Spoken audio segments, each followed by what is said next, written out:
This is China, but it's no longer Chinese. For 7 years, it's been part of the Japanese Empire. This, too, is China.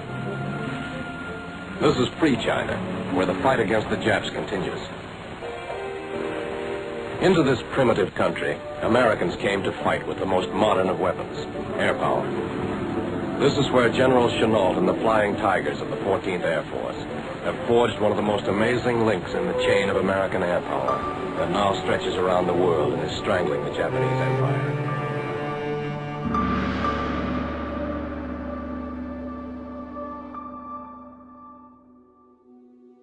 Well, my name is Max Rubin. For the last 2 years of service that I was in 1943 to 1945, I was with the 14th Air Force Association, the Flying Tigers under General Chennault. These were a group of volunteers that went over to help China after the Japanese attacked Pearl Harbor, and they became our enemy.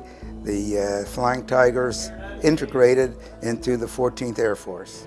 The 14th fights a long way from America. To understand its achievements, you must consider its peculiar problems. Everything you see here, every piece of machinery, every American soldier has been flown into China. It took us 45 days to go from California to Bombay, India. We were on the ship on Thanksgiving, Christmas, and New Year's on the same ship for 45 days. We went across the Pacific.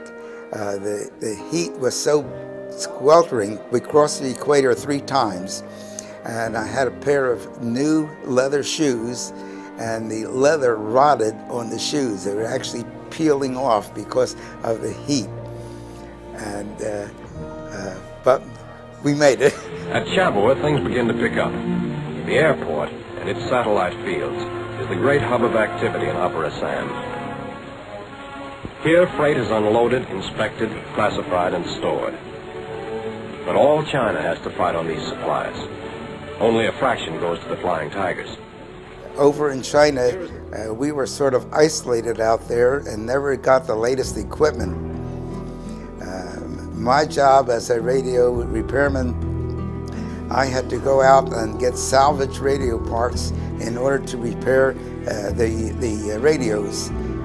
Since I was small, I was only 5'6", and I weighed 130 pounds.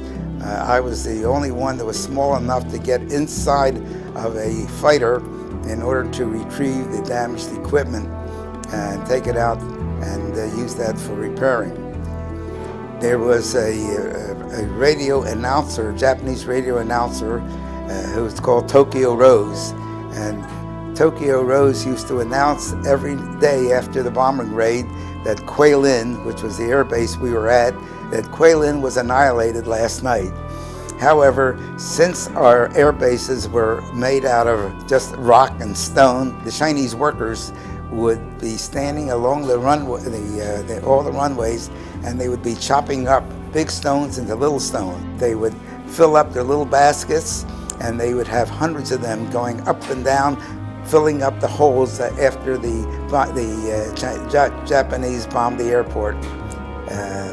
They would usually bomb about 2 or 3 o'clock every morning. This was just sort of harassment, that by 7 o'clock in the morning, they would have the holes filled, and our fighters would be able to take off again on bombing mission.